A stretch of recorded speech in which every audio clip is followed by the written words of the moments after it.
Pizza presents SCP. The Steve Dangle Podcast with your hosts, Steve Dangle and Adam Wilde. I just thought you guys should know that Chewbacca Mom has made a lot of money.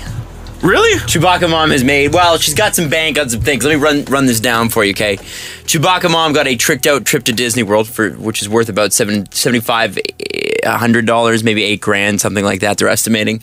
That was a very big jump you just took. Wait, what? Not $800,000, $8,000. Oh, you said $7,500. $100,000. Okay. Yeah, I heard $75, $100. The $100. No, that's not what I know. That's a huge 10 to 70% sort of jump there. It's not that.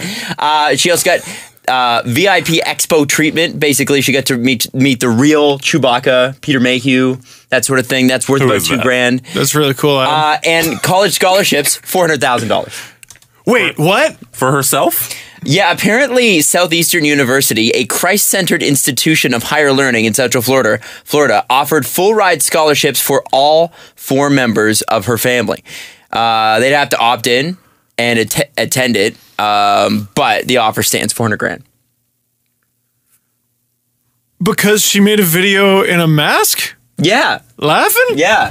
I mean, I have a career based on yelling about the Toronto Maple Leafs, so good for her. Holy smokes. Yeah, and now we understand how Steve gets so many free things.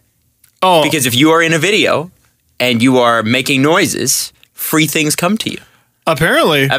I just need to be weirder about it, apparently. I think so. I don't think I'm being weird enough. Did you find that video funny? Because I know a lot of people found it hysterically funny. I got 10 seconds in. You didn't wait till when she actually started laughing? Why? Because I'm tired of the internet telling me what's funny. I'm tired of the internet telling me something's hilarious and barely nose breathing at it. Really?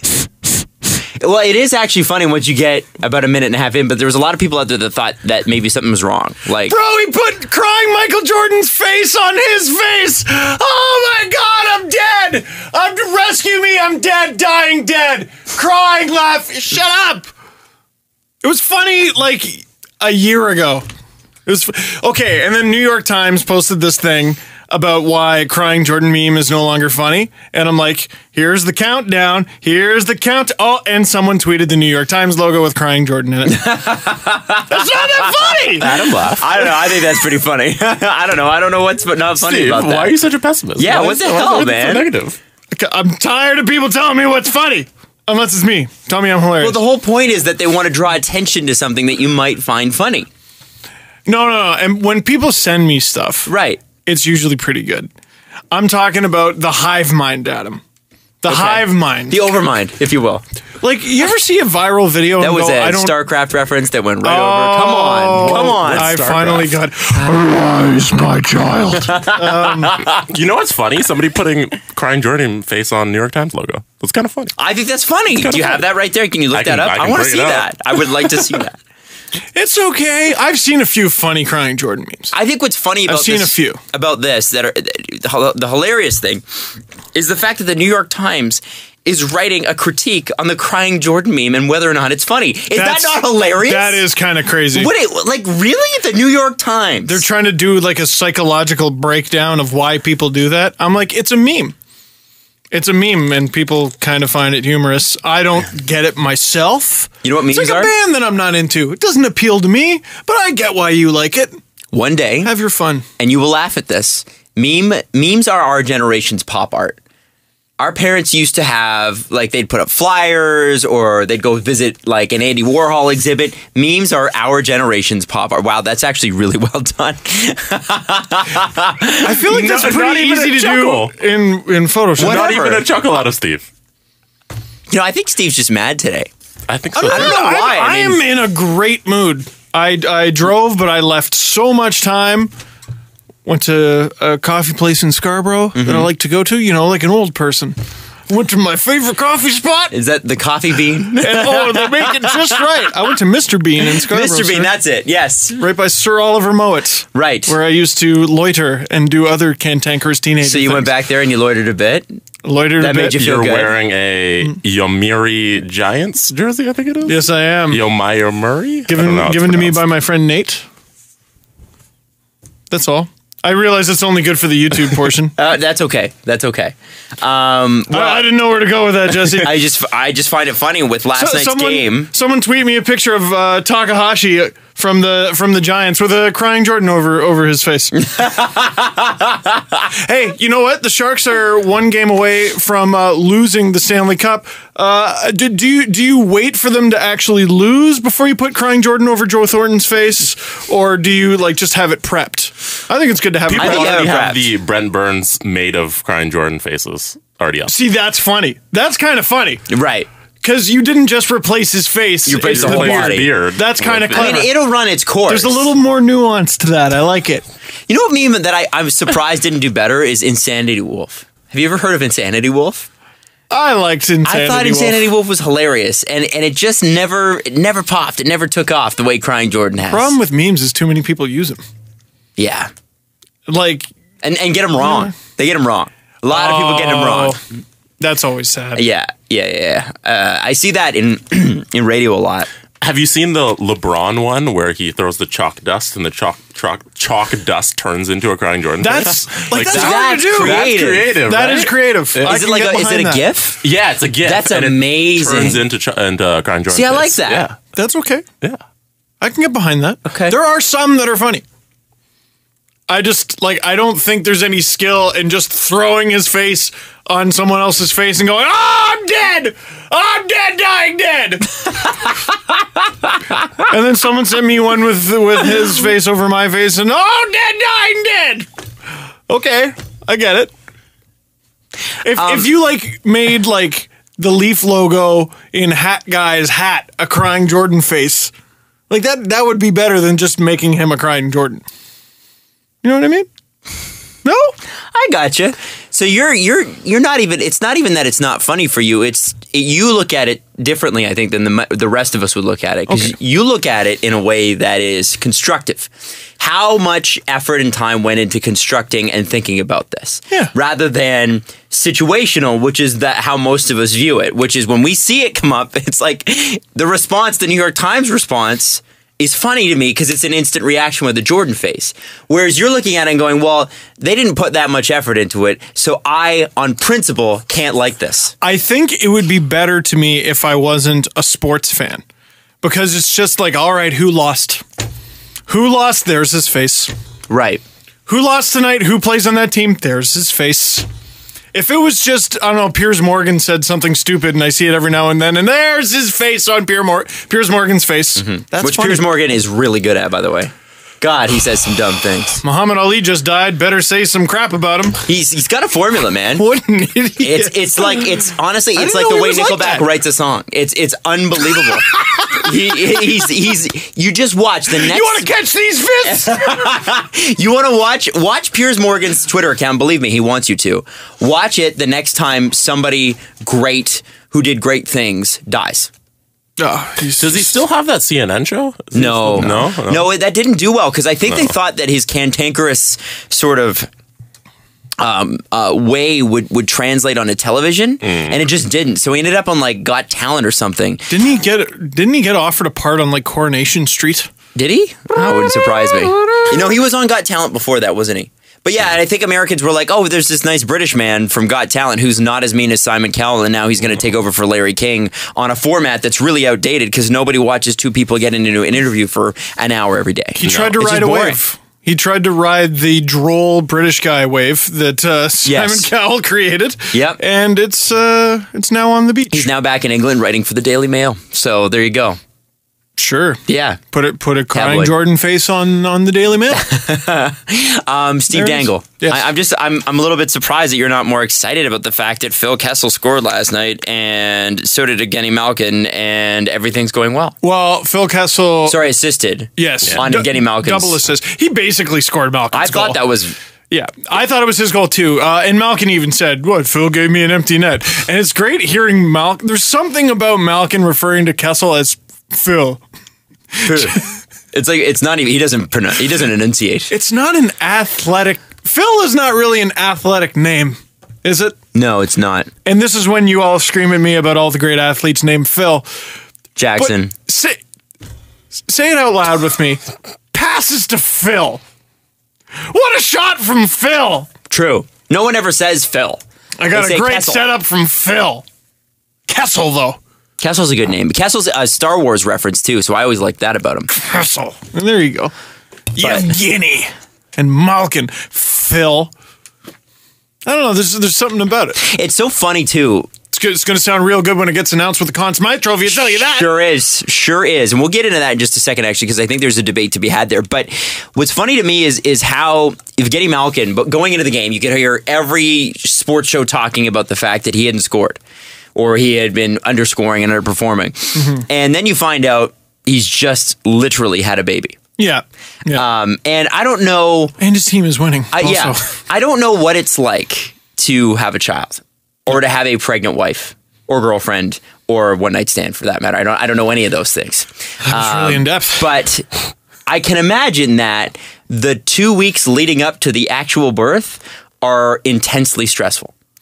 It's I kind of got a reminder of that recently. Andrew Campbell, captain of the Marlies. So the Marlies had just won Game 7 over the Albany Devils, and Paul Hendrick asked about it because Paul Hendrick knows everything about all the players. And Campbell's just like, yeah, well, we're just kind of waiting. And that's when I realized, like, they give you a due date, but it's really a due guess. Yeah. It's a guess. So you spend the rest of that time going, well, there's a human of mine about to arrive. That I'm responsible for the next 20 years. It might be right before this game. It might be at first intermission. It might be during my next shift. It might be after the game. Might be after next game. You don't know. No. You don't know. Imagine how much of your mind that takes up. And then once the baby is born, then you have a baby. Yeah. You have a baby you got to take care of. I know I talk about dad strength and all that, and it's cute, but at the end of the day, you're preparing for and then taking care of a baby. Which, right at the beginning, has no ability to take care of itself. Like, not with that attitude. Human babies, of all the babies, human babies are like the worst. Because, like, calves, like, horses. Crying Jordan face over a baby. Yeah, really. Horses and cows and all that, they can walk right out of the womb. What the hell is going on with human babies? How is that possible? They need to up your game. Babies really need to learn from Jonathan Drouin's work ethic. I think so. Right? Babies really need to learn. How did humanity survive with babies going, I'm made of rubber, basically, just coming up for the first 3 freaking years? Like, what is that? I'm trying to think of other babies to compare it to. I just don't know that much about other mammal babies. I know I saw a panda baby the other day, and it's about the size of a pencil. Those things, pandas are enormous. A pencil? And it's literally this big. It's like the length of a pencil. Is that an Adam Wild comparison? No. But the length of a pencil. A little tiny pencil? I don't think it's the size of a pencil. It is. They're like literally this big, like a rat. At best. See, a rat and a pencil. Rats and pencils are pretty close. Units of measurement. Unless you're in New York where rats are enormous. Let's get this right. Units of measurement. Sorry. So what other babies do we know that are? I'm just saying, there's a lot. There's babies that are better. A giraffe. Did you know that a giraffe gives birth standing up? I learned that when I worked for the Toronto Zoo. How many animals have you seen giving birth? Like live? Yeah. None. Oh, you don't see that like regularly at the zoo? I'm not a zookeeper. You were there every day for 18 summers. Yeah, I'm doing a job. Like, I can't just be like, sorry, everyone who wants a ticket to this ride, or sorry, everyone who was hoping for commentary here. I need to go watch the zebra give birth for 4 hours. I would. But I bet a zebra baby can walk. A zebra baby probably can walk. A zebra calf, I would think. Thanks to the guidance of its strong dad, Chaka the 5-legged zebra. Right. See? I wonder if Chaka's still there. Anyway, so I feel bad for Evgeny Malkin because he's got this useless human being at home that's not helping him at all. It's not helping out with an assist. That's right. It can't forecheck. Can't do anything. Can't do anything. By the way, the baby born 7 pounds 1 ounce for number 71. That's kind of a great lie for the media. What do you think, he made that up? Sure. You think the baby Let's say it was 7.5. Would you not say it was 7.1? They just round down. Absolutely. Yeah. Just knock it down. No one will care. Yeah, exactly. Yeah. It's like their weight on their hockey cards. That's not actually true. Their height and their weight on their hockey cards. So you think the lying for a hockey player weight starts at birth? Maybe. You think Nikita Malkin Maybe little Nikita. has, from the moment of birth, just been a liar? It was probably his idea. It is a boy, right? No, hold on. I'm pretty sure Steve, we've already established that babies are useless, so it can't be his idea, right? It can't be his idea. They are essentially used. Like, listen. We are very Toronto media right now. Attacking Phil Kessel for eating hot dogs isn't good enough. Let's attack a baby. What is this baby Well, doing? at least we're doing it in jest, okay? We're kidding. But the point That is, is true. the reason of getting Malkin might Where's not be the pension plan puppets article about why hating on babies is wrong? possession of baby per 60. I want everybody to just stop and recognize that of getting Malkin through the most intense, probably the most intense hockey in his career, some of the most intense hockey in his career, Yeah, other than the other 2 times he was in the final. has been playing with a baby on the way. That's pretty crazy. That would throw me off. That would throw me off. A little bit, and then he responds with the game-winning goal in game 4 there. Not Game bad. 4. Not bad. Now, do the Sharks have a chance to get out of it, especially now with Thomas Hertl gone for the season? By the way, his season is over. Done. I saw that. I actually saw that. Thomas Hertl's season is over.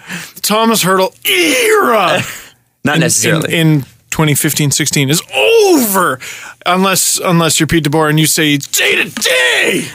Yeah, it loses its punch when you Day to day doesn't quite do it. I keep looking at the Sharks. I keep watching them play, and I keep going, what's missing? Like, every time they enter the Penguin zone, I feel like they have a chance to score. I keep waiting for it to happen. I all game kept waiting for the game-tying goal. Brent Burns seems to always have the puck, and it always seems to turn into nothing somehow, even though he looks dangerous. They got Thornton. Did you know Logan Couture? I don't know if he picked up a point on the Sharks goal yesterday, but he went into last night's game with 26 points in these playoffs. No. Wow, really? 26 points. He leads all players in the NHL in playoff scoring. Wow. This year. And the not marketable no Joe Pavelski has 0 goals, I believe, and almost 0 points in the Stanley Cup Finals as well. He's not... And I think he leads the playoffs in goals. Yeah. I think he had 13, something like that. They got Vlasic back there. Martin Jones has been playing absolutely fantastic.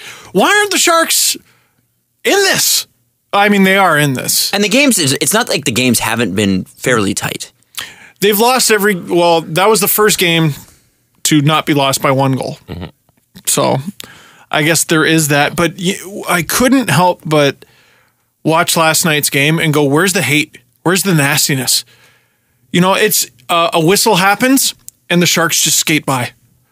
Where's the face washing? Where's the little cross check, like right there above nervous? the hip where there's no meat? Do I think they're nervous? I don't know what it is, dude. And people kept telling me, people were tweeting me a few things, okay? 1, well, what about Joe Thornton cross-checking Sidney Crosby? Okay, fair enough. Well, Mike Sullivan this season, he doesn't tolerate when the Penguins retaliate. He doesn't tolerate that. Okay, fine. To both those things, it's going to take more than 1 cross-check every now and then to throw Sidney Crosby off. Also, a coach can tell you a lot of things. That doesn't mean you always listen, especially when you're mad. Every whistle, you got to be... Listen, someone else also tweeted me, well, those are all penalties. It's the playoffs. Not just the playoffs, it's the Stanley Cup Final. You can get away with murder. There's all kinds of stuff you can do and not get a penalty for it. There's little trips.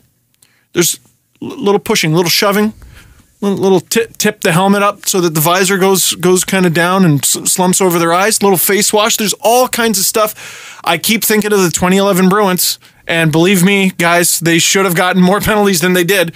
But every year, there's post-whistle shenanigans you can do. The Kings did it. They were Corsi gods, and that's how we remember them, but the Kings did it. The Blackhawks do it. Every Cup champion does it. I don't get where the hate is. So you can antagonize Chris Letang. You can get under Sidney Crosby's skin. We've seen that. There was one shift, and I want to say it was Melker Karlsson. I don't even remember where he kind of flicked Hornqvist's helmet up, and he kind of got in his way, and it was tripping, but it wasn't quite tripping.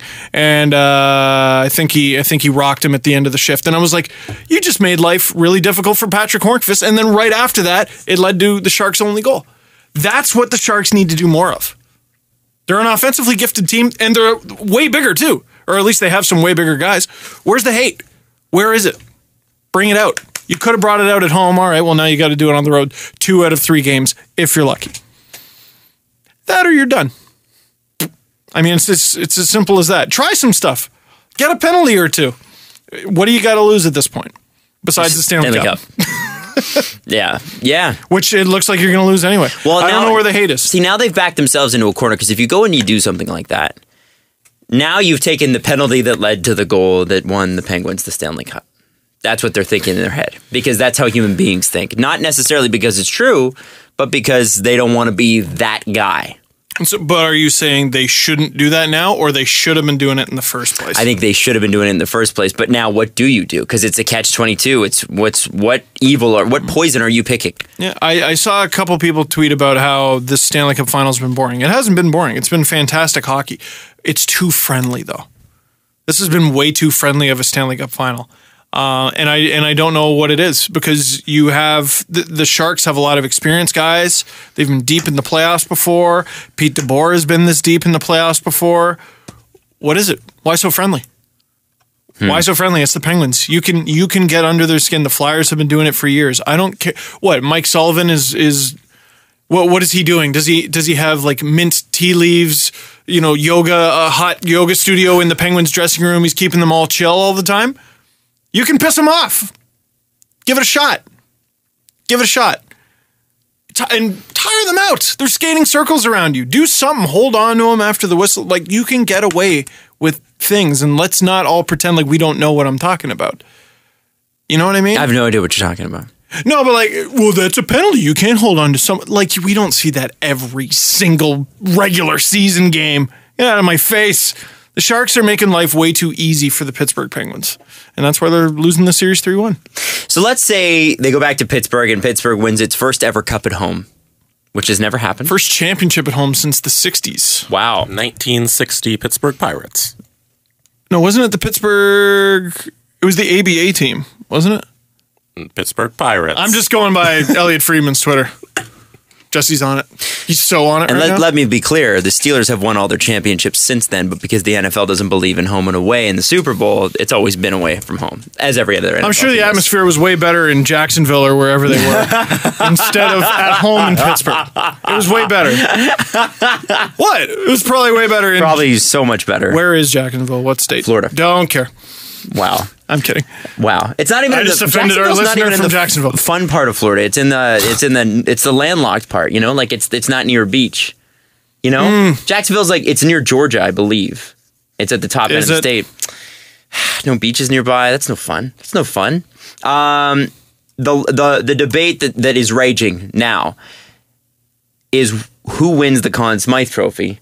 Is it Matt Murray or Phil Kessel? And can you believe that that's a conversation that we're having? But I mean, I don't know how, if Pittsburgh wins, I don't know how it doesn't go to at least one of them. I would also say Sidney Crosby. And then it'll go to Crosby. If Crosby's name's in there, it'll go to Crosby. After game 1, I was thinking Nick Bonino. I don't really know. There are 4 guys on the Penguins where if they won the Conn Smythe, it'd be like, that makes sense. Matt Murray, I mean, he hasn't been... Did I say Matt Murray earlier, by the way, when I meant Martin Jones? No, you said Martin Jones. I might have. Okay, well, anyway. Matt Murray has been great. I don't think he's been the reason for victory. Like, he hasn't been any better than any other goalie has had to be to win the Stanley Cup. You know what I mean? It's not saying he's been bad. He just hasn't been extra special. Nick Bonino has been a very, very good complementary player, coming up big at certain times. To me, it's between Kessel, who's their leading goal scorer and leading point getter, and Sidney Crosby, who's their best player. And that's, to me, where it gets cloudy. Because people are like, if Kessel doesn't win, it's a travesty. Is that what you think? I want Kessel to win. But I think I want Kessel to win for other reasons other than that. Because it's really, really, really funny. Yes. Yeah. That's why. Yeah, that's why I want him to win. And I want Phil Kessel to win because I want to see the amount of hot dogs tweeted at Steve Simmons' timeline. that day. How about delivered to the Toronto Sun's front door? Oh my God. What a great idea. That's definitely going to happen. I mean, this studio will be full of us eating hot dogs. Hot dogs. We're having hot dogs. We'll put them on a Panago pizza and we'll eat them. Beautiful. Because honestly, I for that reason and that reason alone, the way he was treated here, and it's funny because Steve Simmons gets all the heat. What about Dave Feschuk? Yeah. I mean, a lot of people. I mean, people buried him. I carved him a couple times. But there's a difference between carving somebody and burying them. And I think the way Kessel was treated and the way the fans treated him and still continue to treat him on Facebook and Twitter and that sort of thing, I go, you know what? I hope that he wins so that he can hold that over your head and he won't say a thing. He'll be really classy about it, as Phil Kessel always is. But you know that little sneer that he has? That Phil Kessel, kind of... aloofness. Yeah. That is what I want him to have. I want him to have a ring for that reason. However, if Conn Smythe is supposed to go to your playoff MVP, who has been their playoff MVP? Well, this is the thing. Kessel has the most goals. He has the most points. Statistically, he's been the best. And I watch every game and I look at Sidney Crosby make every single player he plays against look foolish. And the only reason he doesn't score every shift is because they got to double team him. He's the best player the Penguins have. He's on their first line. Kessel's on their honorary second and third. I don't even know what you want to call it. I mean, if it's your third line, but your fans have a nickname for it, like HBK, and they chant it at games... Forget second line. That's your first line. And he's been playing against Polak a lot. Crosby's been getting Vlasic and Burns or something like that. I'm saying I would vote for Kessel. If the media chooses to vote for Crosby, I get it. Fair enough. Now, when we come back on Sportsnet 590 The Fan, because we do have to take a break, we have to address a couple things. First of all, our favorite guy, Don Cherry, coming back, baby. Coming back. Good. Also, some Leafs news about P.A. Parento and John Shannon in the Edmonton Journal. We had this article tweeted at us 1 billion times, and it's something that we need to address for many, many, many reasons. Love being the most key one. Sportsnet 590 The Fan, the Steve Dangle podcast. We'll be right back. Jesse, do you want to clarify our Pittsburgh champion discussion there? Yeah, so Pittsburgh... So, sorry, to just put it into context, if you missed the first segment, it's Pittsburgh has not won a championship in their city since when? If we're counting the Pittsburgh Condors, who were an ABA team that existed... What is that? What's ABA? 5 years? It was like the WHA for basketball. Oh. See, I don't think we should count that. I don't think... fair enough. They existed for 1 year in Pittsburgh. Their founding year, 1967-68, they won the ABA championship. The first year. And they have more championships since that year than the Leafs. And then they moved to Minnesota. After the 1 year they existed, they left. That's pretty good. And then they came back to Pittsburgh a year later, and then they folded 3 years after that. Oh, cool. Very cool. So, last Pittsburgh championship, 1960 Pittsburgh Pirates. Wow. I believe Roberto Clemente was on that team. I have no idea. Also, don't forget Matt Murray for Conn Smythe. Is that your pick? Yes, that's my pick. Very interesting. Until Kessel gets a hat trick in Game 5. You going with Phil? I'm going to say hi to Phil. I'm going to say hi to Phil as well. Matt Did you see M's excitement last night? Oh, M was so excited. He was so excited. Do you get excited when you see your friend on television? Well, I mean, I only hope that he was high-fiving and going, I better go pass on the message that Adam had for Phil.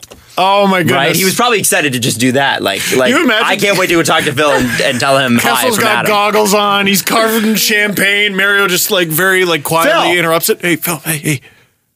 Adam says hi. I hope one day we can get him to do that. I would love that. Do you think M sits there and watches BT and is like, that's my friend on TV? There's A. No, I don't think he does. I don't think they watch breakfast television in Pittsburgh. There's that awkward gentleman with the nice teeth that I met. There's that awkward gentleman. You know, he's in a magazine I have. One of the most 50 most beautiful people in Canada. I guess I was 51. Somehow with that gut, he managed it. So if you kill 49 people, Adam's the most beautiful person in Canada. That's right. No. Hey. But who could kill Jay Baruchel? Exactly. No one, that's who. Exactly. Now, Don Cherry is coming back to Hockey Night in Canada, in case you were worried that he wasn't. I didn't know his contract was up, but he's back. Me neither. It's a multi-year deal, and he was excited about I it. saw 1 year yesterday, and I saw multi-year today. Sportsnet printed multi-year, and since they're the ones So that's employing what him, it I'm is. going to assume it's him. Yes. It's multi-year. Jesse, how old is Don Cherry? He's 80-something. 82? I think he's 82. Stop it! 82 years young. Stop it! And his Yeah. birthday is February 12th. Yeah. Or 5th, sorry. I don't know where I got And 12th. his birthday is March 15th, which is Steve's birthday, isn't it? No, that's James Reimer's birthday. My birthday is March 12th. Ah, all right. All right. Can we just laugh for a second that his brother is Dick Cherry? Richard Jesse. That is so It's Dick Cherry. You know, Dick just used to be a pretty common accepted It name. did. It really did. Who was the first Dick? You know? Who decided, hey? No, who was such a jerk that Dick became synonymous with Richard? So you think the name existed first Yes. and was fine? And then some Richard out there was a big jerk to everybody. And so they ended up started calling people his nickname Dick. And then it became, he's like a... It's, man, this person was an emotion? Well, yeah, because you know how, yeah. I don't know, man. But I feel like he must have been some nasty customer. Must have been the worst. A nasty customer? Yeah. A nasty piece of work, as my mother would say. That's a nasty piece of work. Rarely does that come out, but when it does, you know she's serious. Oh, Adam. Alanis. Alanis. Yeah, so Don Cherry's coming back, and it's funny. It's so funny watching people's reactions to this, because when I see that, I go, great, I'll go on with my life. Yep. But the diatribes about him coming back is kind of mind-blowing. And yes, we know Don Cherry has said some stuff that is inappropriate. But I think at a certain point you have to just go, okay, well, I like him or I don't, and I don't need to write a paragraph about it. You know what? No, I will say it's okay that people have strong opinions about Don Cherry because he has said some things. Said a lot of stuff and things. You know what? I had to write an essay for radio and television to get into that program. You know that? Mine was called Sour Grapes. And it was all about how Don Cherry gets away with murder. And you look up some of the stuff he said in the 90s? Oh my God. I can't believe the stuff you used to be allowed to say on television. And it was pretty much A-okay. And he went through a couple controversies and whatever, but he's still here. 82 years old, he's still here. My one thing I will say for people who yell and scream about him, which is fine. It is your right to yell and scream about it. You might even be correct. What would you do? You got to fill 3 hours of television for the Stanley Cup. You got to fill. I want to know what you would do for the pregame. I want to know how you fill that, however long that segment is. I want to know what you do first intermission.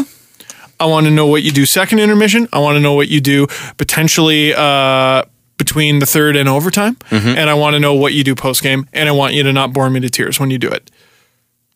It's hard. Good luck. It's hard. And I can tell you this, the answer is probably not firing Don Cherry. No, it's not. And I think it's funny because people... or not renewing him, whatever. People are mad about Don, but that for that same reason that you just brought up, Mike Milbury and Jeremy Roenick are on a panel together.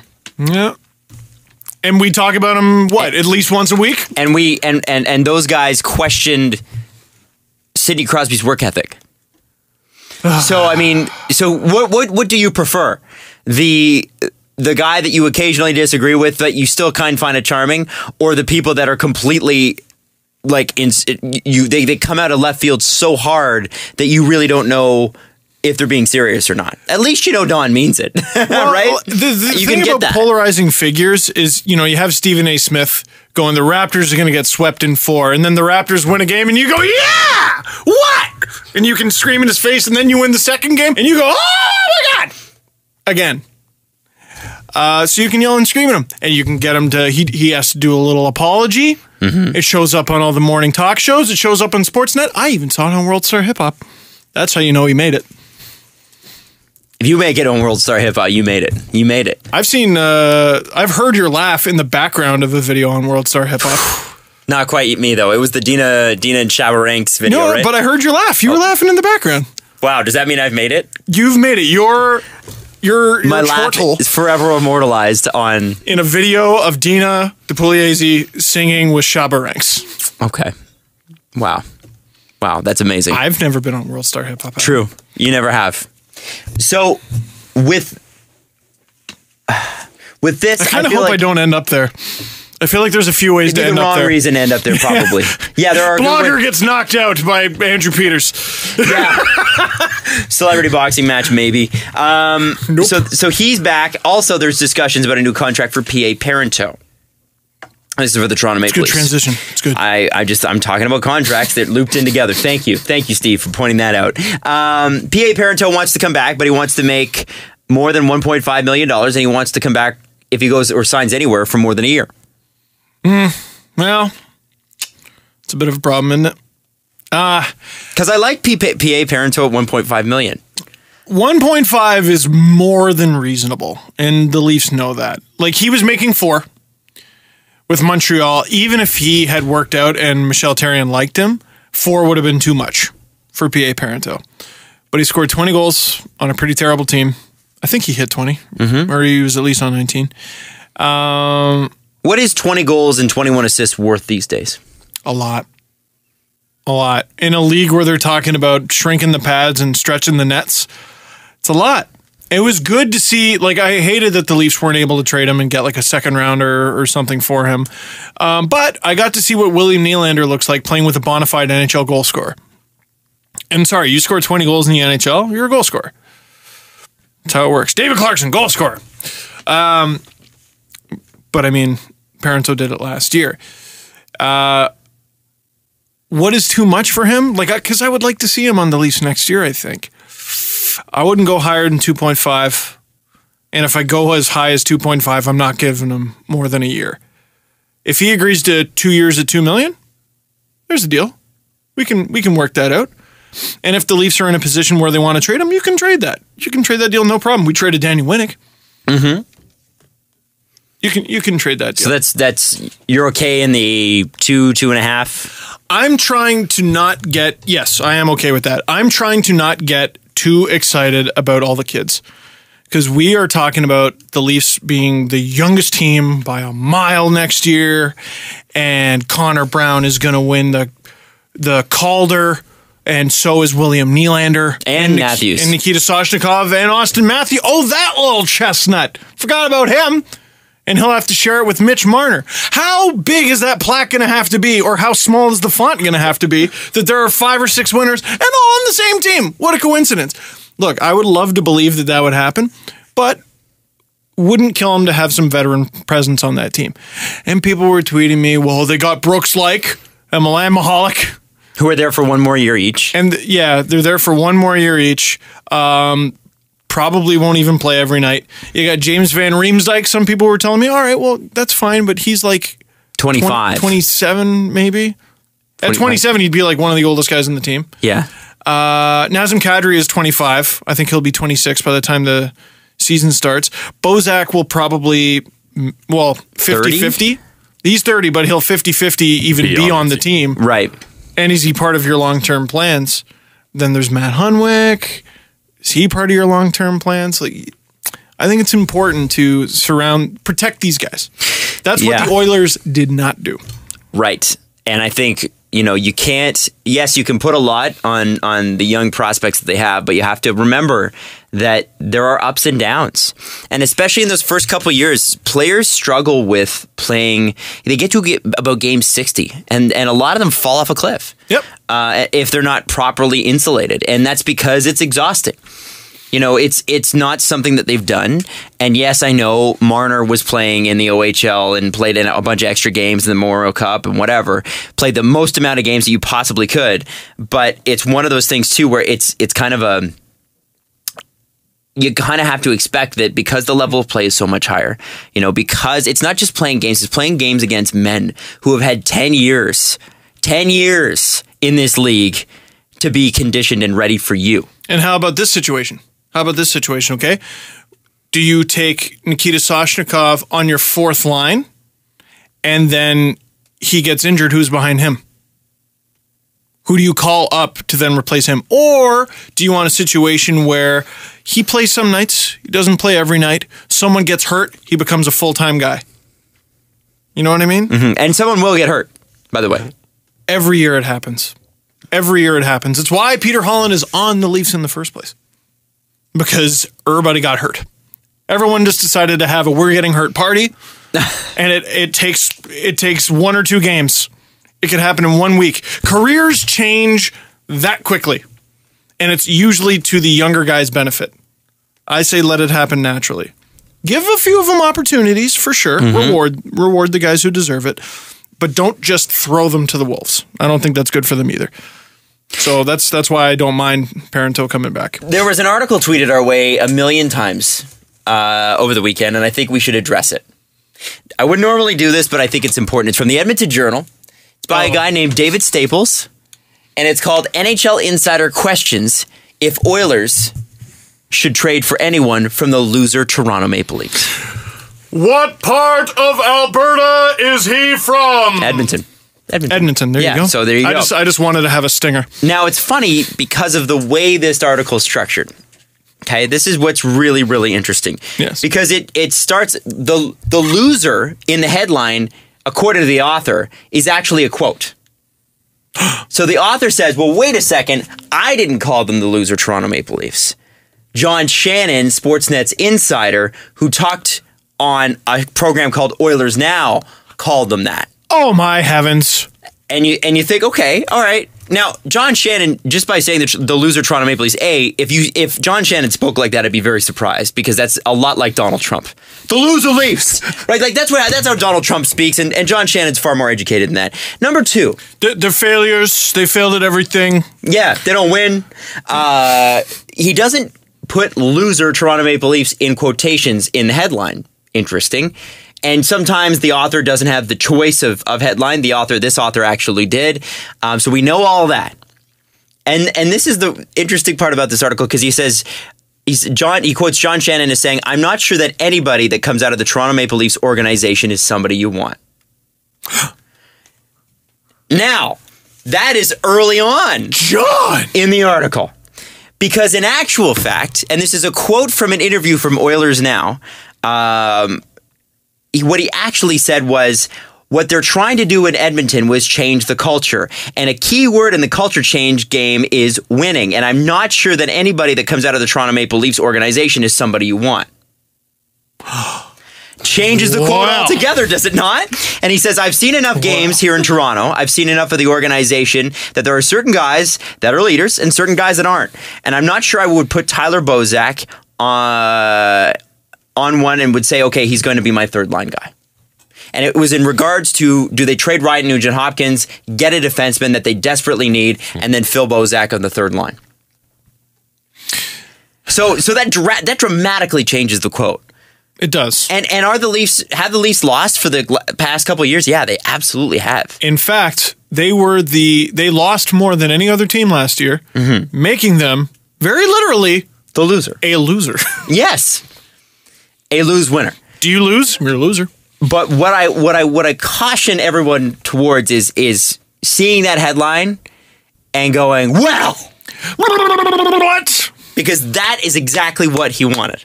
Oh yeah, he wanted it. It worked. And then people tweeted me, well, I actually read it and they made some good points. And it's funny, they did make some decent points in there, but the headline. Could you? Did you have to? But it plays off 2 amazing things.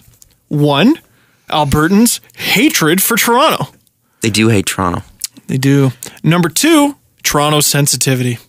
Very sensitive group of people here. It's the perfect storm. It really is. I almost say kudos. I estimate the page views on that article to be around 13 million. 13 million. How much do we know about Dave Staples? Does he do this often? He's a very strange guy in the hockey universe because I see him say some things on Twitter and I'm like, what a hot take artist. What a hot takeist.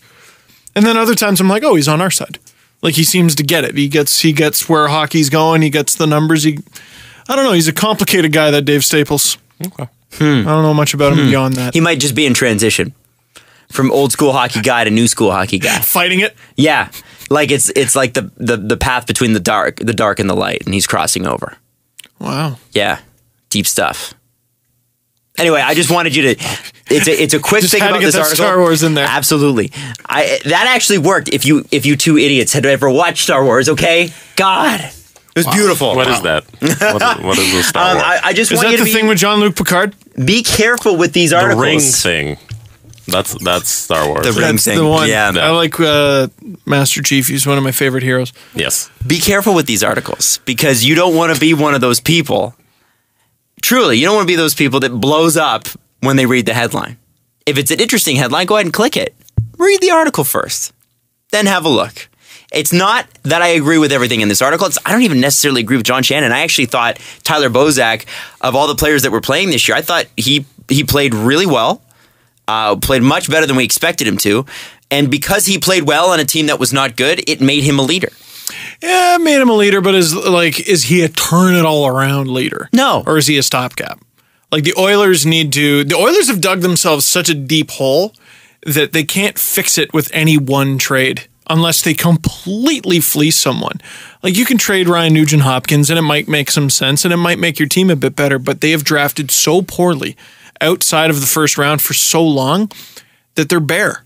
They need more. They just need more. And they got to find a way to attract free agents there. Maybe it's easier with Connor McDavid. I don't know. They've dug themselves a hole. With the Leafs, you know where the reinforcements are coming from.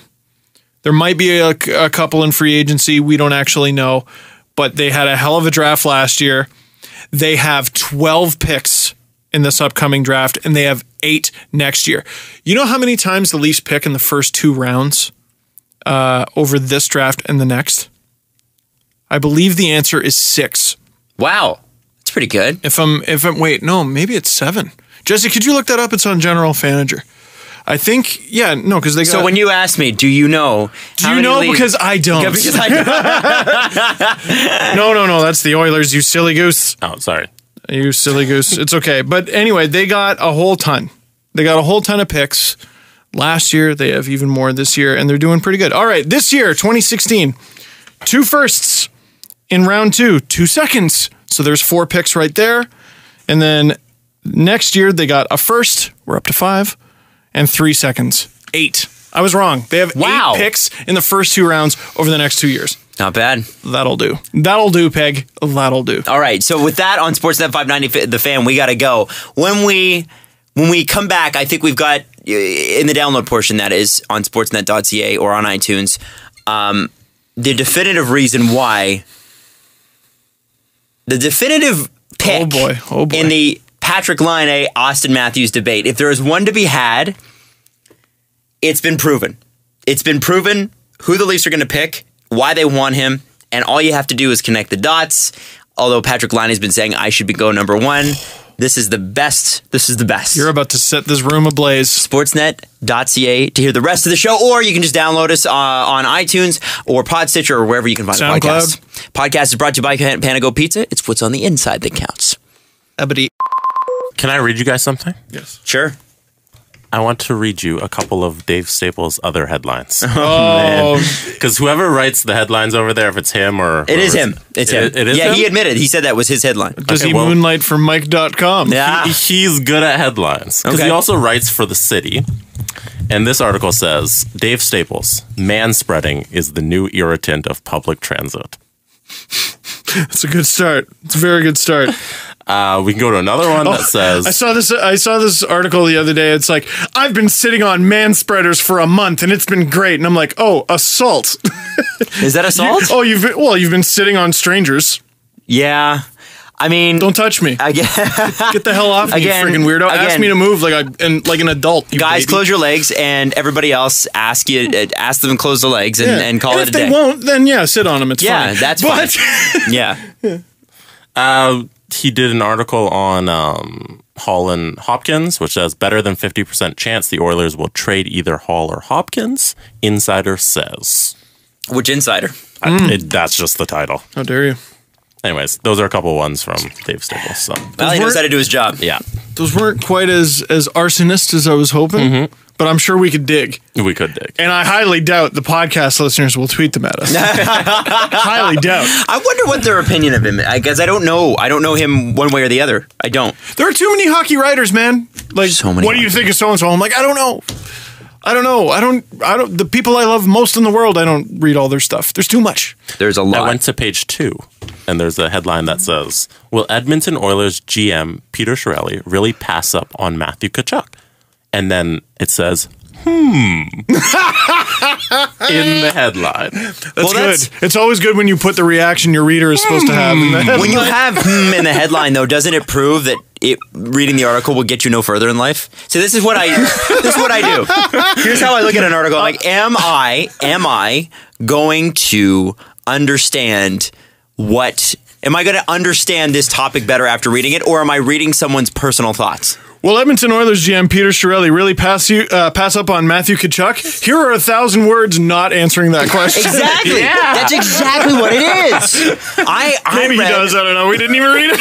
I read an article today about a Canadian personality, we'll say, and we're going to leave it at that. Adam Wild. And it said, has Canada had enough of so-and-so? And the guy goes into this story about how he conducted a poll 14 or 12 years ago, and this guy had somehow won and tied with Don Cherry as like the most annoying personality in Canada. And how someone else who'd made the list had sent him flowers, but this person had not. And is he going to be successful in his new role? And I'm like, where are you going with this? So I read down to the end, and then it ends with the same title. Have Canadians had enough of blank?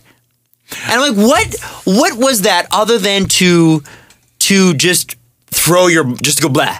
But I do not like. Yeah. If you don't Yucky. like someone, just say, let me be straight with you. I don't like it.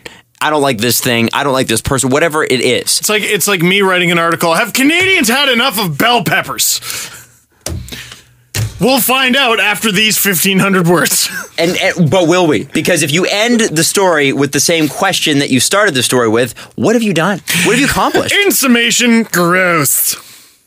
By Steve Dangle. Not even, though. At least you had a summary. This didn't have that, Steve. It brought it back around to the beginning of the article. To the headline. To the headline of the article. And it makes me kind of go, first of all, it was so unfair to the person it was about.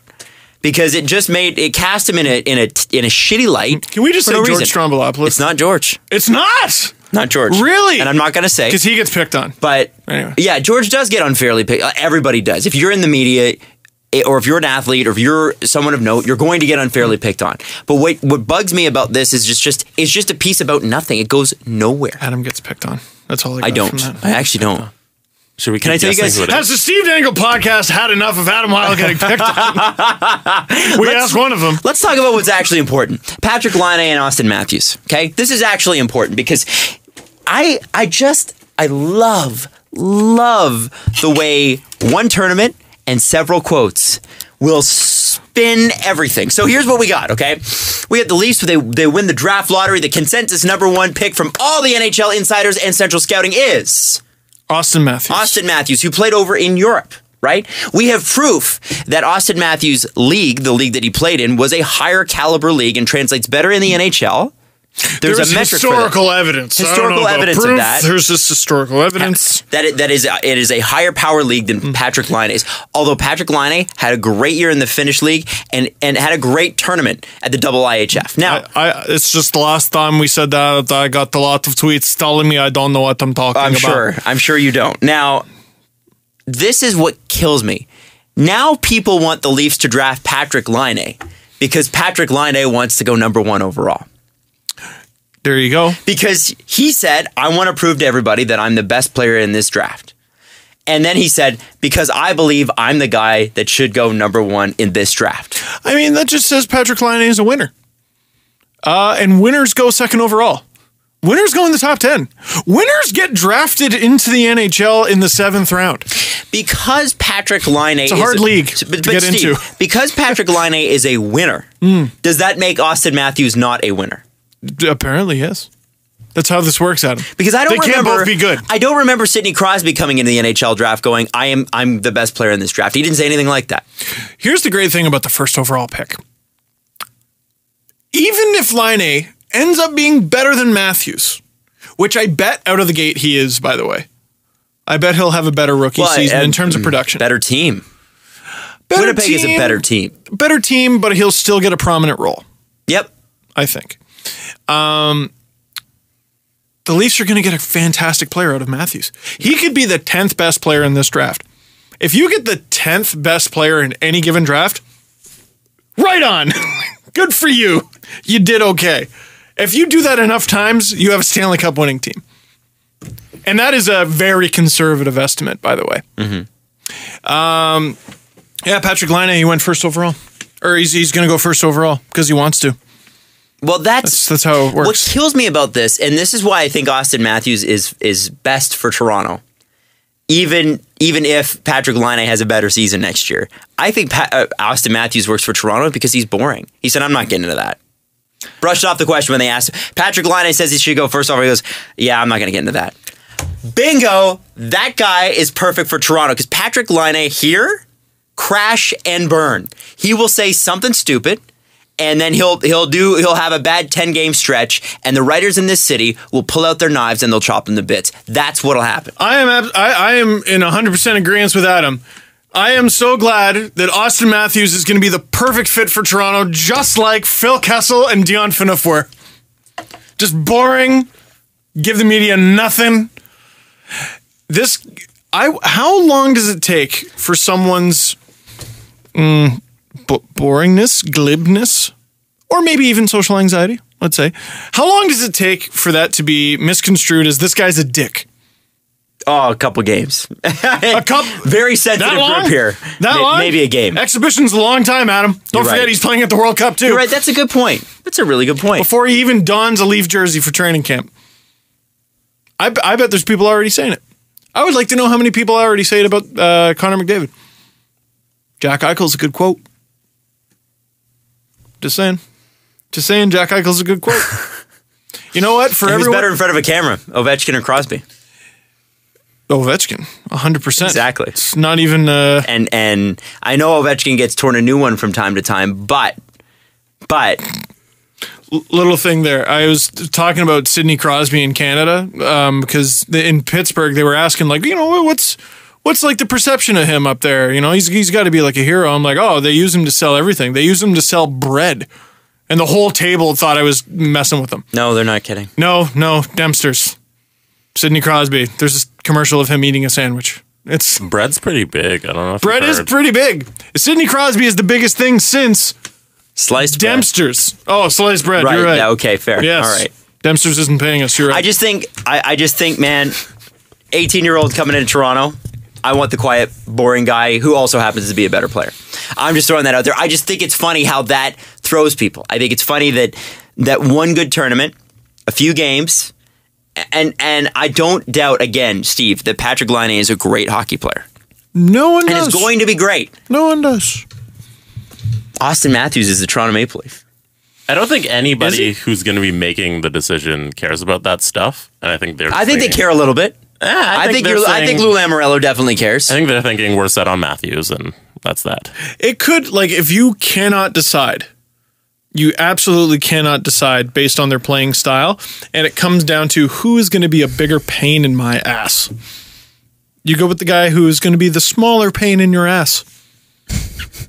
Now, is that going to be the brash Finnish guy?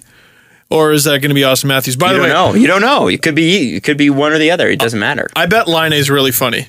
I bet he's hilarious because he's going to be a hero in Winnipeg. Are you kidding me? That segment, that Hockey Night in Canada segment where they had him behind Don Cherry. By the way, that's got to be Don Cherry's nightmare. Two Finns, or no, it was a Finn, a Swede, an American, 2 Americans, and the lone Canadian is from Quebec. That's Don Cherry's nightmare. But this Don Cherry starts not even 5 seconds in. He's talking about Vimy Ridge and the Canadian troops going so deep into Europe, and you just see Laine look over. He's just like, this is the legend I've heard of. Right. This is the guy. He is every stereotype I've ever heard of him. Yeah. Well, it makes me wonder how I would feel when I looked at that picture. I thought, what if I had to go play hockey in Russia, and Russia's extreme right-wing hockey pundit because Don is, make no mistake, extreme right-wing hockey pundit, pro-Putin guy. We'll call him pro-Putin guy. PPG, actually, is pro-Putin guy. So our boy PPG in his crazy Russian suit, which has bears all over it instead of leaves like Don Cherry often has.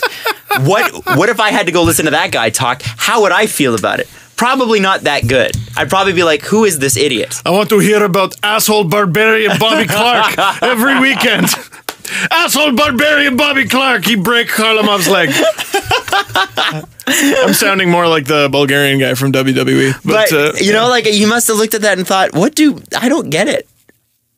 Especially, yeah, because he's 18 and Don's 82. No, I think he absolutely gets it. You think he gets it? He goes, because I think you hear stories and you go, that can't be true. And then 5 seconds into being on the air with him, he's like, oh my God, this is the guy. I saw this I say that with love for Don. I love Don. Totally. I saw this from our Reddit earlier, but someone said, will Laine's tracksuit be thrown in a shower at some point in his career? Oh. Is he going down that Evander Kane road? Well, he's 18. He's already talking smack.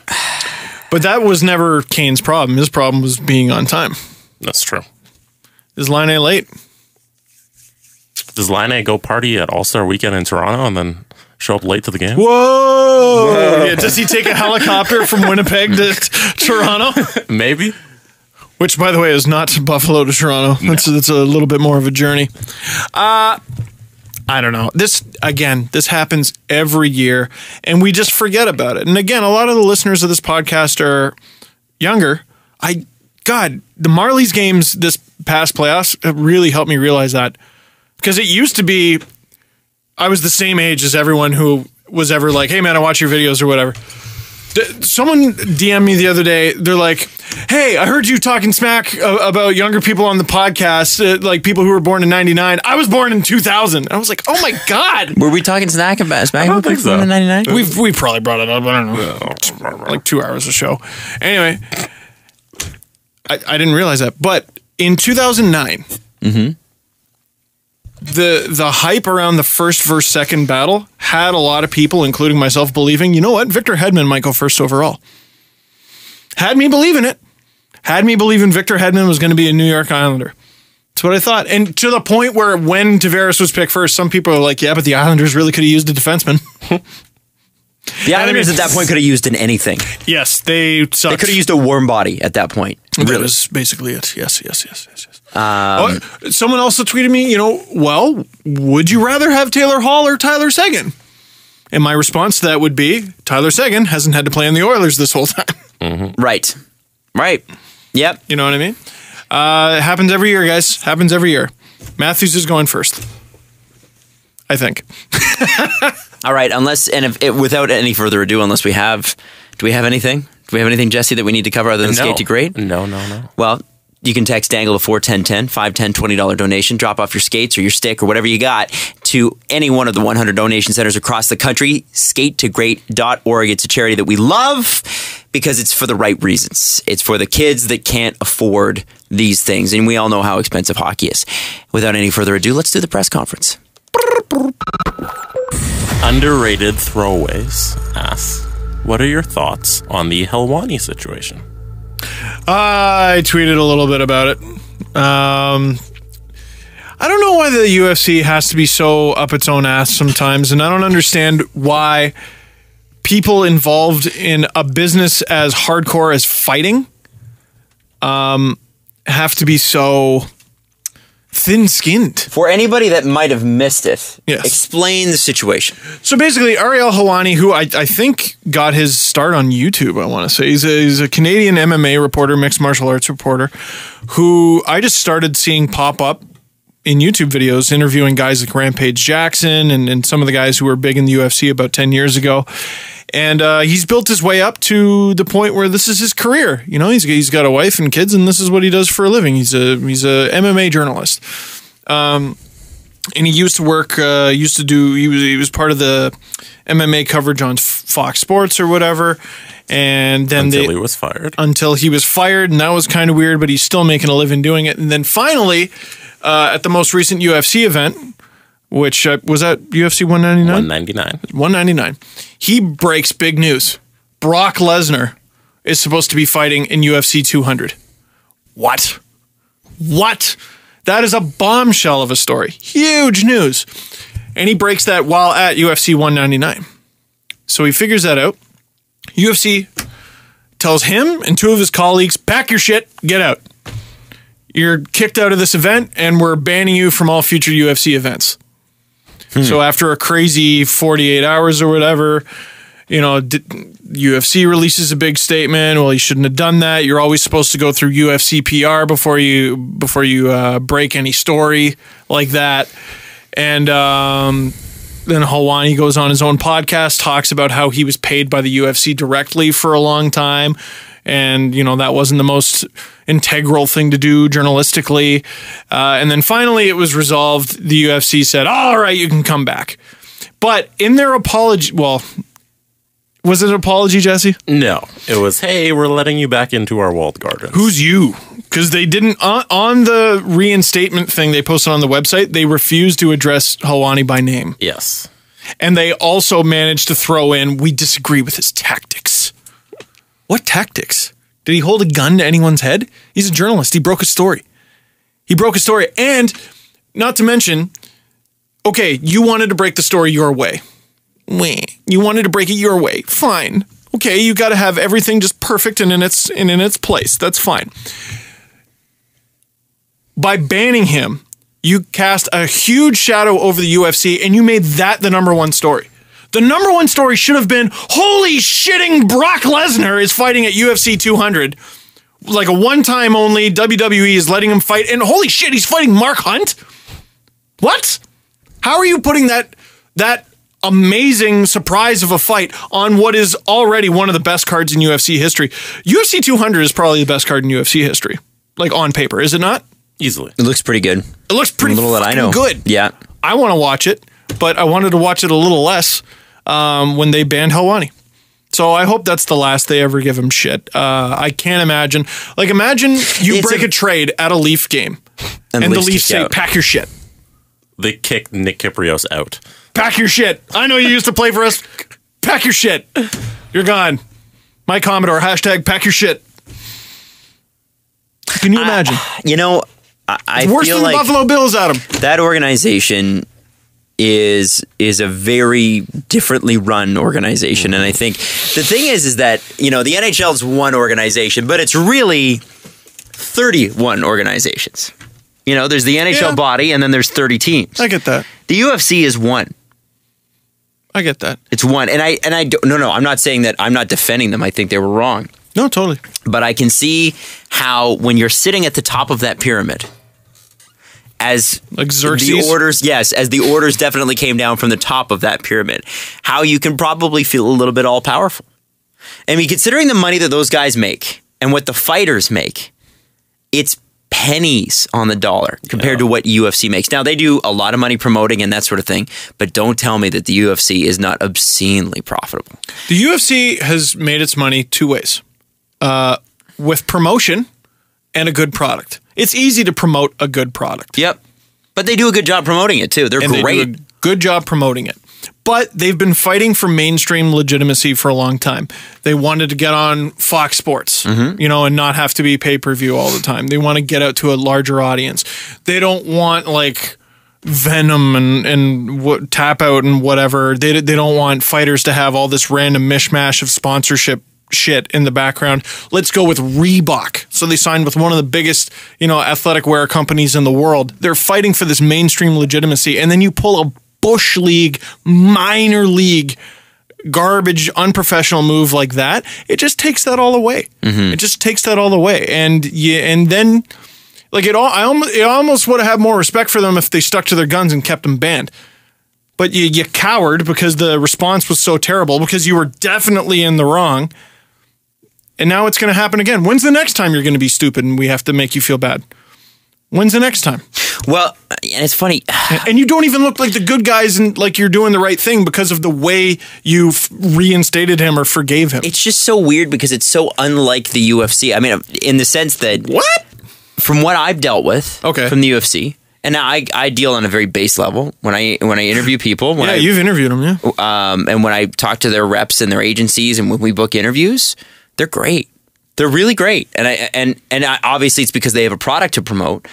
But I mean, it's not like I'm going into a Taylor Swift interview, which I have done, and they're asking for my questions beforehand, which they have done.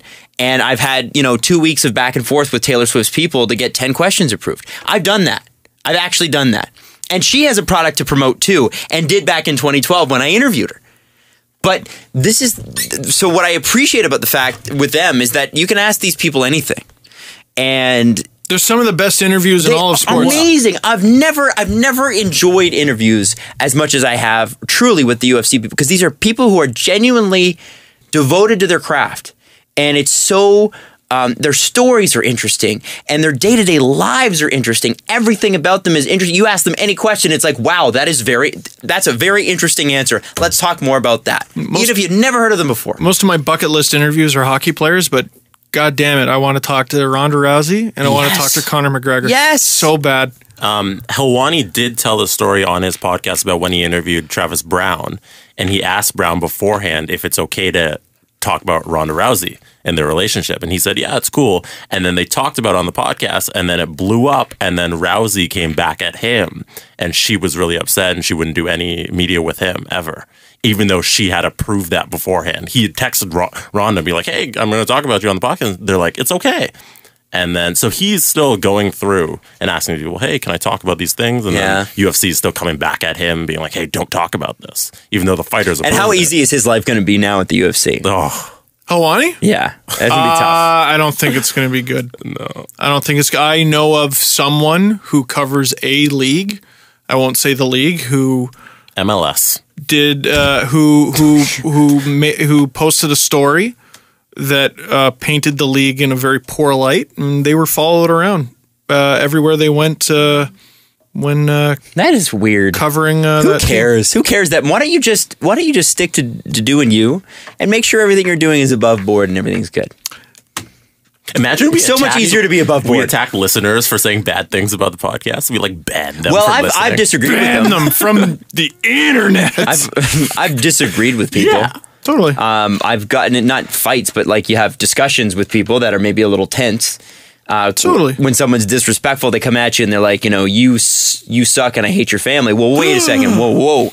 I can suck, but why are you attacking my family? Yeah. Well, this is a nice woman. Yeah. She won Junos. And maybe Grammys, I'm not sure. No. Yes. Did she? She might have. No. She probably hung did. up in your house, Adam. That's right. Yeah, I think she did. That was a big album. That's cool. Anyway. Did you ever have Sierra out of any of her Grammys? I don't know. I don't know. It's I don't know. I think she's won so many awards. She's just so great. I come from such a great lineage. That's fair enough. That's true. You have royal blood. I mean, if that's not abundantly obvious already, I mean, I don't really need to say that. You already know I'm great. So, in the teeth. Right? It's the teeth. It's all in the teeth. So anyway, yeah, it's all really, really interesting because to me, I looked at that story. My experience with the UFC is not what you read in the papers. It's face to face, and they're always great. The fighters are great. The PR reps are great. They're amazing. And for a company that's so good at promotion, how do they not get that was a blessing? That came from somebody who wasn't part of the promotions team. That had to have come from somebody who doesn't get the promotions on the same level. Like, how do they not understand that Helwani's report, Brock Lesnar is going to fight in UFC 200, makes all MMA fans go, what? Holy shit, really? Yeah. And because it's still a report, even though he has a great reputation, it's still, really? Then UFC breaks it and you go, holy shit, it's real. That's how it works. There's layers to it. If I was at UFC and I was mad and I wanted to get back at him, the way I would have done it is gone, like, Helwani reports this, and then I would have said, we scheduled a press conference for 11 or something like that the next day. So you schedule the press conference and you make everybody think that it's the time that they're going to unveil Brock Lesnar, and then you unveil somebody else. And then Mark Hunt. And then he's going to be fighting at UFC 200. And then, like, you unveil two other fighters. And then, if you can, and then a week later go, oh yeah, we've got this too. Whoa! See, let him sweat for a week. Have fun with it. It's your league. You can have some fun with it, right? That would be funny. I don't know. They missed the boat on that one. Completely dropped the ball on so many levels. At least Helwani is allowed to do his job, which, by the way, he would have been allowed to do anyway. Mm-hmm. He's got his sources. He's got his numbers. He can break stories. You don't necessarily have to be at the event. It certainly makes his job a little more difficult, but hard to ban him in like a million different countries that way. You can't ban his phone. Like how are you supposed to ban him in when there's 30,000 people in Brazil walking in? And that's another thing. Just buy a ticket. Like if that's an aspect I hadn't thought of. Like there are some places you can go. If you tell security and just point at someone and go no, and they know you're the guy in charge, oh, it's a no. It's a hard no. I hope that's the last bullshit I'm sure he has to deal with. I'm sure it is.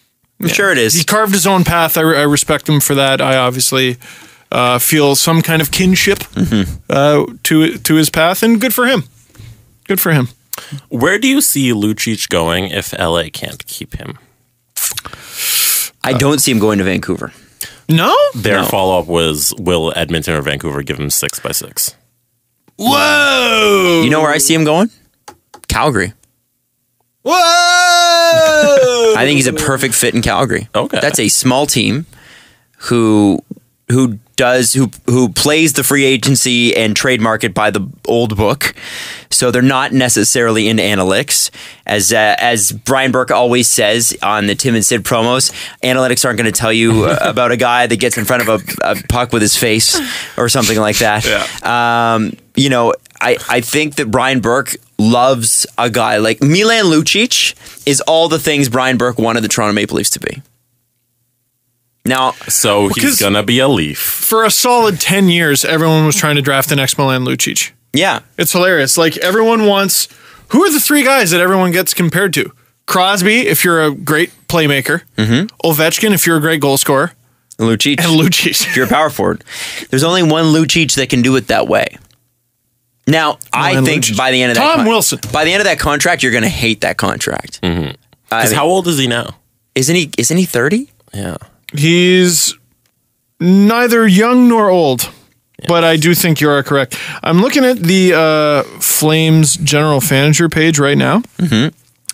They don't have a whole lot of cap room to free up front. A lot of restricted free agents, very few UFAs. Jakob Nekladel is their only free agent on defense. In net, $4.5 million off the books. Jonas Hiller, Nicholas Backstrom, 3.4 off the books, and Yoni Ordio is the lone RFA. So they have to figure that out. James Reimer or some other goalie. That's Lucic money. And then but then you also add Lucic. Yeah, I think that could be a pretty successful summer for them. That could be a pretty successful summer, and that could be a team that competes for a playoff spot. Not to mention Johnny Gaudreau will hopefully be better. Sean Monahan is hopefully better. But imagine the space Johnny Gaudreau gets and Sean Monahan gets if Lucic is on the ice. Never know. Just saying. Oh, and watching Lucic play Vancouver. Oh, all the time? 6 times a that'd year. Be great. So if great. Mitch Marner were in this year's draft, where does he go? Oh God, I don't know. I don't know. Probably 3. Yeah. Probably 3. Like, the hype behind Matthews and Line has just been super crazy. And then there seems to be this debate as to who's even going to go third.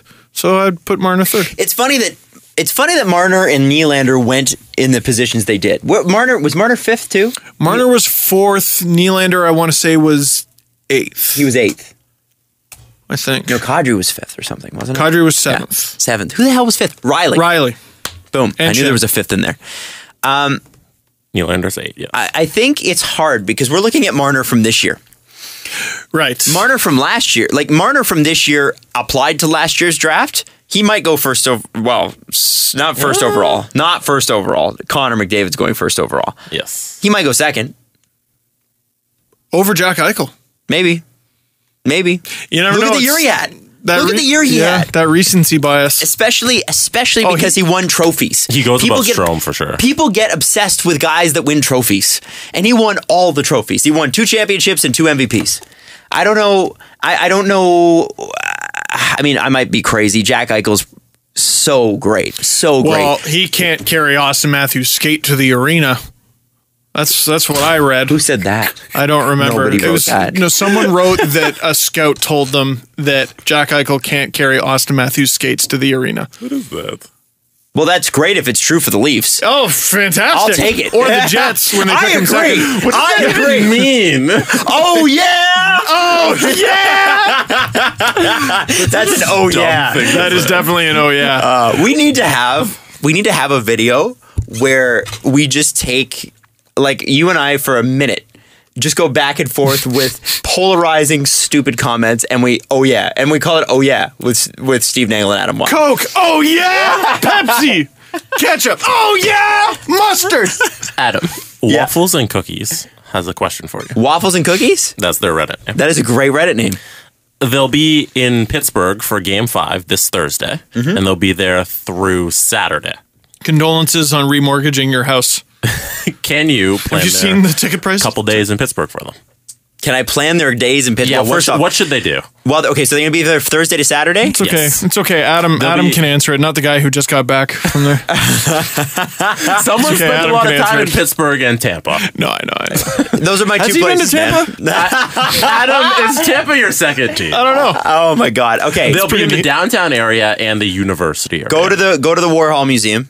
Definitely go to the Andy Warhol Museum for sure, because it explains why art is the way it is now. It's the original pop art. It's amazing. Ooh. It's a second pop art reference. It is.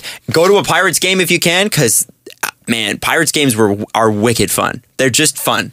It's a pretty good team. They used to be a little bit better a couple years ago, but I almost said the arena. The ballpark's beautiful, and I would say go to a Steelers game if you can.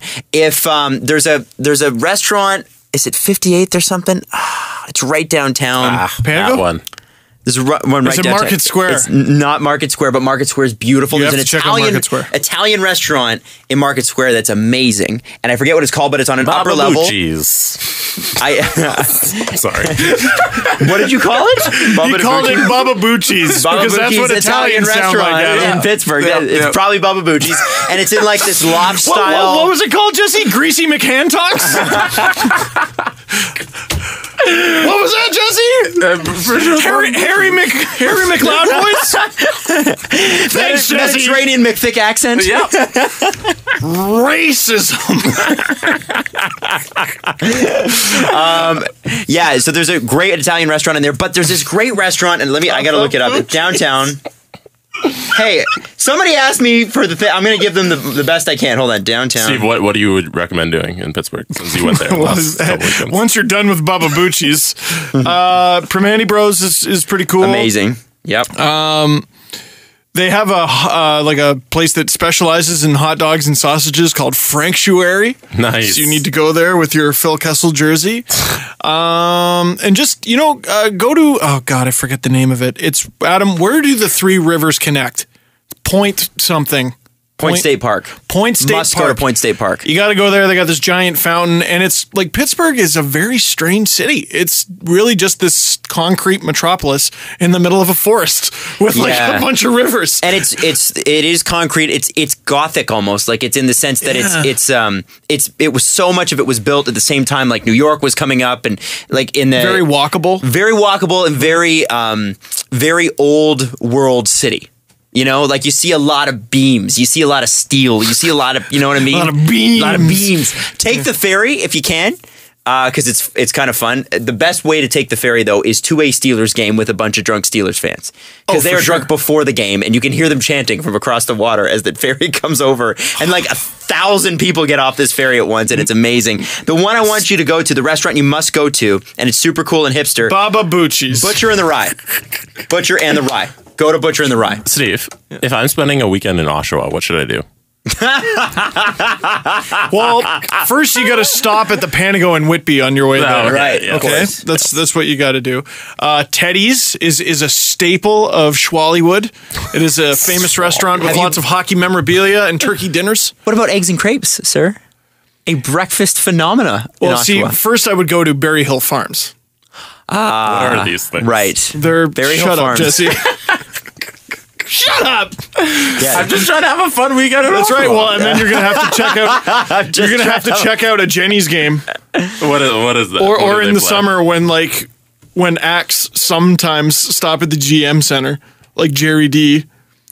Who's that guy who had the puppet who was big when like George Bush was president? The dog? The comedian? No. Oh, for the love of Eve. It's not the insult dog, whatever. Not the insult dog, the other puppet comic. Jeff Dunham. Jeff Dunham. He was there once. Seinfeld was there once. In Oshawa? Yeah. Oh, I was really upset I Hey, didn't get tickets. Did I ever tell you I have a Jerry Seinfeld story? okay. It's not actually that good, but I have a story, and I want to know. There's a conundrum in it, and then we'll wrap up the show. Yeah, but I then want we're to. It ends with a conundrum, and I want to know what you guys would have done. Okay, so I was living in downtown Calgary. Say hi to George. Say hi to You George. know Costanza? Yeah, that would have been great. Would have been great. Sorry. So Sports, I like sports. Jerry was in town in Calgary. He was at the Saddle Dome. Oh, Jerry? Jerry. Just call him Jer. Jay. Jay. My boy Jay. Done. Jerry Seinfeld's in town. He's in Calgary, and there's this beautiful street downtown in Calgary, right next to the mall that's downtown there. Beautiful patio outside. Not the world's biggest. Not the world's biggest. No, that's in It's Edmonton. in the better city. Oh, yeah! So I was walking and I see these sunglasses that are round rimmed and they're dark and I go, those, for some reason, it just, the eyes with the sunglasses on looked familiar. And I look a little closer and there's a Mets hat. And I Very look a little peculiar thing to see there. I look a little closer and yeah, that's Jerry Seinfeld eating on a patio and I'm walking by. And then... So, there are two things you can do. Okay, thank God. You can There's go up- more. go Did up- you think that was it? You say, I thought that hey, was Jerry it. Seinfeld! Yeah, you do that. Selfie! Do you go up and do you say hi to Jerry Seinfeld, or do you let Jerry Seinfeld eat his damn lunch because it's all he probably wants to do, and he's wearing his hat and his sunglasses? Yeah, hat and sunglasses, you leave him alone. Okay, so is that what Unfortunately. you would have done, Yeah. Jesse? Is that what you would You'll have leave done? him alone. I left him alone. Okay. I left him alone. Okay, all right. Because I remember talking about it on the radio the next morning, and people were like, "It doesn't matter. You say hi to Jerry Seinfeld. When are you ever going to get a chance to say hi to Jerry Now, Seinfeld?" you know again? what? If they're waiting in a lobby or something like that, then maybe you say hi and you do it very politely. Yeah. If you see a celebrity of yours, I don't care if it's your favorite celebrity in the whole world, and they're eating, leave them alone. Don't touch them. Because they're eating. They're eating. People seem to limits. think that, hey, I've seen this guy on TV. I know his name. I get to go up to him and say hi. We're friends. No. You don't know them. Let them eat. Well, that's what I thought. I thought the man is We're eating. friends now. And he's talking to someone and it's a conversation, Yeah. you know, and I just think there's no way to interrupt dinner where it's not rude or lunch. Because in between the talking is the eating. Yeah. So then you're from Jerry Seinfeld, Yeah. and he can't even talk back to you. So now you're just some weird guy looking at him. You know what I mean? True. Funny things with humans, eh? Like we really go out of our way to get just a picture. Not to know the person, just to get a picture with the person. Which is Like, the I new would- autograph. Yeah, there are people that will wait outside Bieber concerts, whether he's coming out or not, to get a picture with Justin Bieber for hours and hours and hours. Wait outside his hotel room for days and days and days. It's happened in Toronto. Days they waited outside in Yorkville. And I wonder, it's like, okay, what satisfaction does that give you? Like, I take pictures with people all the time, but normally it's because we've met All and the we've time. interviewed. All the time. No, before I get a tweet that says, I see your Instagram feed. But I feel like Oh, you mean celebrities? just taking a taking other a picture with celebrities, I somebody. should say. But aren't they taking a picture with you, Adam? Yeah, they're taking a You're picture with the bigger celebrity. taking a picture with a How can I peer. forget? Yeah, no. a I colleague. just wonder the psychology of that. There must be something to that. There must be. Is it Yeah. that you stand next to someone that you like? Is it for that moment you feel like you're friends? Like, because we all have it. I had it when I met Doug Gilmore. I felt that way. I was like, oh my God, I'm sitting next to Doug Gilmore. I'm not saying I'm immune to this. If you really like them, like Doug Gilmore, you really admire them, then yeah, it's a really cool moment for them. For anyone else who you just kind of like, it's just something cool to show your friends. Okay. Just something to make them freak out. I saw Ricky Gervais coming out of the Royal York, downtown Toronto, I think it was around this time last year. And I could have said hi. Definitely could have said hi. But I would have had to run a little bit, and I would have had to interrupt what he was doing, and it looked like he was in a rush. I do not like Ricky Gervais enough to do that to him. Who do you like enough? Like family members. Okay. To say hi. Dave Like, Chappelle walking down the street. Oh, man. I think Dave See- Chappelle would hate me if I said hi to him, though. Just because I think Dave Chappelle does not like that kind of stuff. he's a little different, though. Ricky Gervais likes kind of telling people to fuck off. Whereas Dave Chappelle is like one of the celebrities I've seen who's like cordial with TMZ and just kind of shoots the shit with them. Is he? Yeah. Okay, because he's very private. That's what I mean, you know? Like, there's nobody I'd Yeah, rather that sit down is and have a conversation with than Dave Chappelle. A little Holy strange. smokes. If you like someone enough, you should know their tendencies a bit because you've heard them talk about it. Yeah. And if you know they're a private person and don't like being bothered, then don't bother them. So maybe you're right with Dave Chappelle. Who do I like? I don't know. I'm an adult now. Like, I would feel silly running after somebody. Ricky! I saw the invention of lying, Ricky! I saw that special about animals, Ricky! Like, I would do that to a family member I haven't seen in years. That's about it. Or like a friend I haven't seen in a very long time. A celebrity who I've never met. I don't think it's a good way to meet someone who's going, hey! I don't think that's a good way to meet anybody. Especially in a city that they're not from. You might have a friggin' box cutter and you're like, I'm going to cut you to smithereens. Yes. Yep. I agree. You know, did I just say smithereens? Smithereens. Smithereens. Hey, so before we wrap up, just so you know, apparently the Board of Governors, when it comes to expansion in the NHL, meets today. 3 possible outcomes: no expansion, deferred expansion, or expansion for 2017-2018. Could be one team or two, so we'll be looking out for that. And we're not really sure when we're going to do our next podcast yet. Probably going to be Friday, We think so. because there's this little game on Thursday night that we don't want to do a podcast before. Yeah. I don't want to say why, but we'll let you figure it out, lest we jinx anyone. You're right. Nope. That's the responsible thing to do. Oh, Jesse! Follow the guys on Twitter at Steve_Dangle, at Adam WYLDE, and at Jesse Blake. The Steve Dangle Podcast. Brought to you by Panago Pizza. Order at panago.com and stuff your face with deliciousness.